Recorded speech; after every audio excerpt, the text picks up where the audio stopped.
The tropical storm had passed, but its aftermath lingered like a cruel reminder of nature's power. Mia Rodriguez stood ankle-deep in murky water that had flooded the staff quarters of Paradise Cove Resort, watching her meager possessions float like debris from a shipwreck.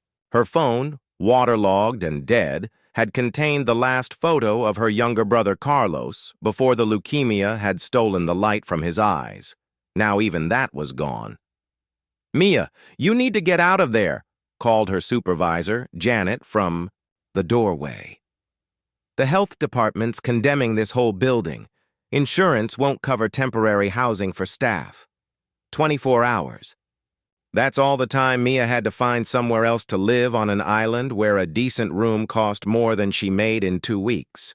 She'd already been working 3 jobs, housekeeping at dawn, beach service during the day, and entertainment coordination at night, just to send money home for Carlos's treatments. Now, with nowhere to stay and no way to contact the hospital, she felt truly alone for the first time since their parents had died 5 years ago. The irony wasn't lost on her that she spent her days serving millionaires who dropped more money on a single bottle of champagne than she earned in a month. She'd smile, bring them towels, arrange their excursions, and pretend their casual rudeness didn't sting. But tonight, as she gathered her waterlogged uniform, the deep green crop top and matching ruffled skirt that the resort required for beach service, she wondered if this was her breaking point. William Ashford had been watching the cleanup efforts from his penthouse suite balcony, nursing a scotch and wondering why he'd agreed to this business trip. His assistant had insisted that acquiring Paradise Cove Resort would diversify his portfolio, but William suspected it was more about forcing him out of his New York office where he'd been buried in work since his father's death 6 months ago. The old man had built Ashford Industries from nothing, and William felt the weight of that legacy crushing him daily. He'd noticed the young woman before, the one with the bright smile who always seemed to be everywhere at once, working harder than anyone else. She had an easy laugh that carried across the beach, and unlike most staff members who grew nervous around VIP guests, she treated everyone with the same genuine warmth. There was something different about her, something that made him pause during his morning swims to watch her organize beach chairs with military precision. Now, as he observed her standing in the flooded ruins of what appeared to be staff housing, that same young woman looked utterly defeated. Her shoulders shook, whether from cold or tears, he couldn't tell from this distance. Something about her posture, the way she held herself as if the whole world had abandoned her, struck a chord, deep in his chest. William had grown up with every privilege money could buy, but he understood loneliness. After his mother's death when he was 12, his father had thrown himself into business, leaving William to navigate adolescence and young adulthood largely alone. Boarding schools, nannies, and trust fund managers had provided for his physical needs, but emotional connection had been as scarce as genuine affection in the Ashford mansion. He set down his drink and grabbed a towel from his suite, not entirely sure what he planned to do. By the time he reached the flooded area, most of the staff had dispersed, but she remained, now sitting on a concrete step with her knees drawn to her chest. Up close, he could see she was younger than he'd thought, maybe 24 or 25, with dark hair plastered to her head and eyes that held a strength even exhaustion couldn't diminish. "Rough night?" he asked softly, offering the towel. She looked up, startled, and he saw her register his face, the guest from the penthouse suite, the one she'd served poolside drinks to just that afternoon. Her cheeks flushed with embarrassment as she accepted the towel. "I'm sorry, Mr. Ashford. I didn't realize I should get out of your way." She started to stand, but he held up a hand. "Please, stay. I'm not here as a guest right now." He sat down beside her on the step, ignoring how the water immediately soaked through his expensive shoes. "I'm here as someone who recognizes that look, like the whole world just pulled the rug out from under you." For a moment, they sat in silence, Two people from completely different worlds united by the simple human experience of feeling utterly alone. "I don't usually accept charity from guests," Mia said quietly, clutching the towel around her shoulders. Even in her vulnerable state, there was a dignity to her that William found both admirable and heartbreaking. "Good thing I'm not offering charity then," William replied, surprising himself with the words. "I'm offering temporary employment, with housing included." Mia's eyes narrowed slightly. "What kind of employment?" William's mind raced. He hadn't planned this, but something about her situation, about her, made him want to help in a way that wouldn't wound her obvious pride. "I need a local consultant, someone who understands this place, the staff, the operations. I'm considering purchasing the resort." It wasn't entirely a lie. He had been evaluating Paradise Cove, though he'd already decided against the acquisition. The current management was corrupt, cutting corners on staff welfare while overcharging guests. But seeing Mia's situation crystallized something he'd only suspected. "You want to hire me to help you buy the place where I work?" There was skepticism in her voice, but also a glimmer of hope she was trying to suppress. "I want to hire you to help me understand what's really going on here. The books show profit, but the staff quarters flooding isn't an act of God. It's deferred maintenance. Someone's been cutting corners." William stood and extended his hand to her. "Think of it as consulting work.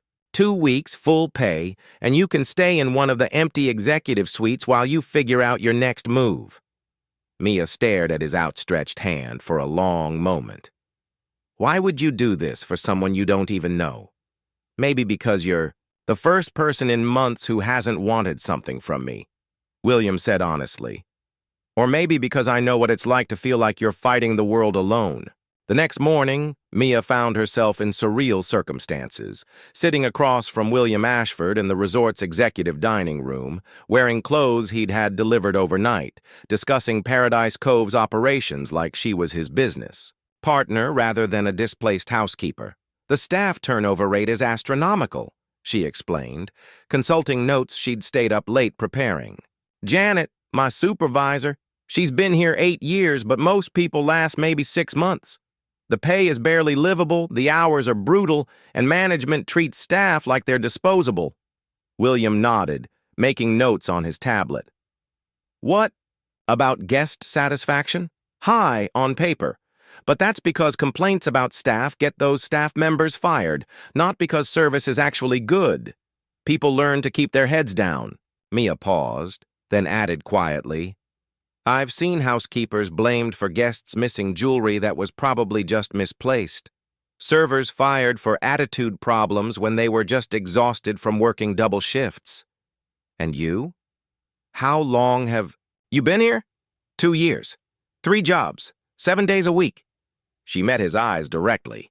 "I needed the money for my brother's medical treatments." Something shifted in William's expression. "What kind of treatments?" "Leukemia. He's 16. Her voice remained steady, but William caught the slight tremor in her hands as she reached for her water glass. "Was 16. He died 3 weeks ago." The words hung in the air between them. William felt something crack open in his chest, a recognition of loss that transcended their different circumstances. "I'm sorry," he said, and she could hear in his voice that he meant it. Not the casual condolences people offered, but the understanding of someone who'd also lost someone irreplaceable. "The funeral was the day before the storm hit. I hadn't even processed, and then I came back to find everything gone." She laughed, but there was no humor in it. Felt like the universe was making sure I understood exactly how alone I am now. William was quiet for a moment, studying her face. Despite everything, the loss, the exhaustion, the uncertainty, there was still strength there, still fight. "You're not alone right now," he said simply. Over the following days, their professional arrangement evolved into something neither had expected. William found himself looking forward to their morning meetings, not just for Mia's insights into the resort's operations but for her perspective on everything. She was intelligent in a way his Ivy League colleagues weren't. Street smart and intuitive, able to read people and situations with startling accuracy. Mia, meanwhile, discovered that William Ashford the billionaire was different from the man she'd imagined. He listened when she spoke, asked thoughtful questions, and seemed genuinely concerned about the staff's welfare. When she mentioned that several employees had been working without proper break times, he immediately implemented policy changes. When she explained how the current scheduling system forced people to choose between sleep and family time, he hired additional staff. But it was the quiet moments that surprised her most, when they'd finished their official business and somehow keep talking, sharing stories about their childhoods, their fears, their dreams. William spoke about the pressure of living up to his father's legacy, the loneliness of having wealth but few genuine relationships. Mia told him about Carlos, about the dreams they'd shared of traveling the world together, about how his death had left her questioning everything she thought she wanted. On the 7th day of their arrangement, as they walked along the beach after a particularly long meeting, William stopped abruptly. "I've made my decision about the resort," he said. Mia felt her heart sink, though she couldn't entirely explain why. "You're not buying it. I'm buying it, but not for investment purposes." He turned to face her, and in the golden light of the setting sun, she could see something in his expression that made her breath catch. "I'm buying it to fix it, to make it the kind of place where people like you don't have to work themselves to exhaustion just to survive." "People like me?" "Good people. People who deserve better than they've been given." The space between them felt charged with possibility, with the weight of everything they'd shared over the past week. For the first time since Carlos's death, Mia felt like the future might hold something worth hoping for. The transformation of Paradise Cove began immediately after William's purchase was finalized. What started as a business decision had become something deeply personal, a chance to build something meaningful rather than simply profitable. But more than the resort was changing.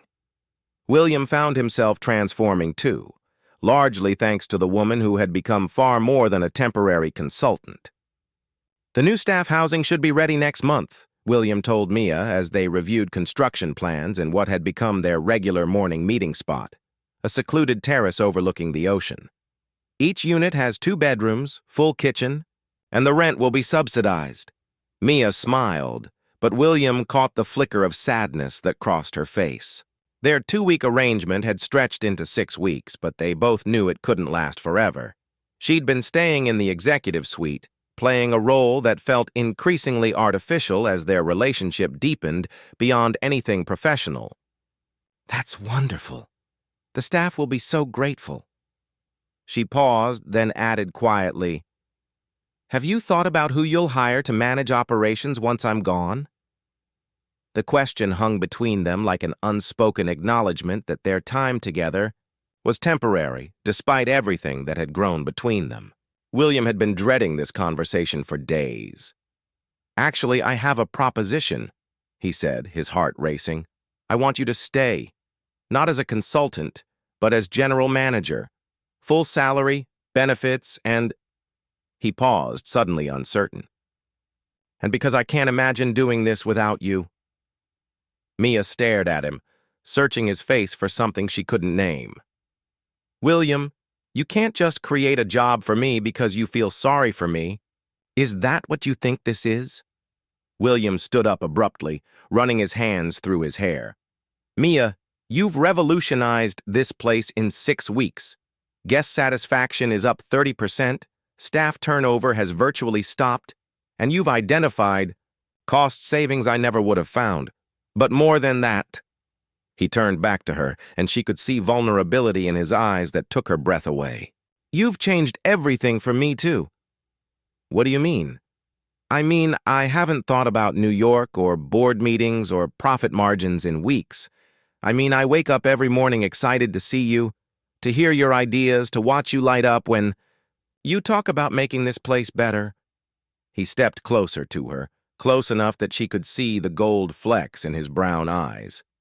I mean, I'm falling in love with you, and I don't know how to go back to my old life pretending that didn't happen. The words hit Mia like a physical force. She'd been fighting her growing feelings for weeks, telling herself that whatever was happening between them was temporary, that men like William Ashford didn't fall for women like her outside of fairy tales. "William," she started, but he held up his hand. "I know what you're thinking. We're from different worlds. This happened too fast. It's complicated." He reached for her hands, and she didn't pull away. "But I also know that I've never felt more like myself than I do when I'm with you. You make me want to be better, not just as a businessman, but as a person." Mia looked down at their joined hands, his soft from a lifetime of privilege, hers calloused from years of hard work, and realized that the differences that should have kept them apart had somehow become the things that made them stronger together. "I'm scared," she admitted quietly. "Carlos was the only person who ever really believed in me. Without him, I don't know who I'm supposed to be anymore." "Then let me show you who I see," William said softly. "I see a woman who worked 3 jobs to save her brother's life. I see someone who cares more about making sure housekeepers get proper breaks than about impressing rich guests. I see someone who's been through hell but still has enough compassion to help everyone around her." He lifted her chin until she met his eyes. "I see someone extraordinary, Mia, and I'd like the chance to spend my life proving it to you." The kiss that followed was soft at first, tentative, as if they were both afraid to fully believe this was real. But as Mia felt William's arms around her, as she tasted the promise of a future she'd never dared to imagine, something inside her that had been broken since Carlos's death began to heal. 6 months later, Paradise Cove Resort was featured in Travel and Leisure as a model for ethical luxury tourism. The article highlighted the resort's innovative staff welfare programs, its commitment to environmental sustainability, and its award-winning guest satisfaction ratings under the leadership of General Manager Mia Rodriguez Ashford. But the magazine didn't capture the real story, how a woman who'd once felt abandoned by the world had found not just love, but purpose. How a man who'd inherited wealth but not happiness had discovered that true success meant building something meaningful with someone you cherish. "Any regrets about leaving New York?" Mia asked one evening as they walked along the beach, the same stretch of sand where William had first found her in her darkest moment. William stopped and pulled her close, the setting sun painting the sky in shades of gold and pink behind them. "Only that it took a tropical storm to bring us together." Mia laughed, the sound carrying across the water like music. "Carlos would have loved this story. A girl from nowhere falls for a billionaire and they live happily ever after." "No," William corrected her gently, his forehead resting against hers. "A extraordinary woman and a man lucky enough to find her build something beautiful together. That's a much better story." As they walked back toward the resort, their home, their future, Mia realized that sometimes being left alone isn't an ending. Sometimes it's just the beginning of finding out who you're truly meant to become and who you're meant to become it with.